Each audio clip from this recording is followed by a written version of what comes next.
বড়দিন মানেই কেকের সম্ভার। রকমারি সুস্বাদু মন মাতানো কেকে ছেয়েছে বাজার। একই ছবি গাজলেও, কিন্তু ক্রেতার অভাবে জমেনি বাজার। ফলে ক্ষতির মুখে ব্যবসায়ীরা। গাজলের কদুবাড়ি মোড় এলাকার এক ব্যবসায়ী সুজয় ওঝা জানিয়েছেন, বড়দিন উপলক্ষে প্রভু যিশুর স্মরণে ছবি, কেক, টুপি সহ বিভিন্ন সামগ্রী মজুত করা হয়েছে, অথচ ক্রেতার দেখা নেই। আগের বছরগুলিতে এরকম বাজার মন্দা হয়নি। বড়দিনে কি হয় সেদিকেই তাকিয়ে রয়েছেন তারা।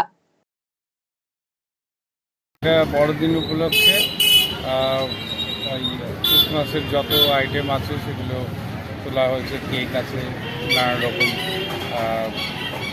ক্রিসমাসের যেসব জিনিসপত্র হয় ওগুলো আছে। বলছি, এই যে কেক কত টাকা থেকে শুরু করে কত টাকা? আমার এখানে যেমন 60 টাকা থেকে শুরু করে 400 টাকা পর্যন্ত কেক আছে।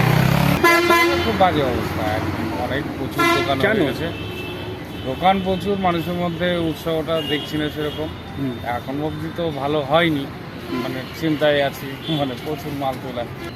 আশা রাখছি ভালো হয়ে যাবে, মানে কিন্তু সেরকম ইয়েই দেখছি না এই পর্যন্ত, বেচাকেনার ভালো ইয়ে দেখছি। কোথায়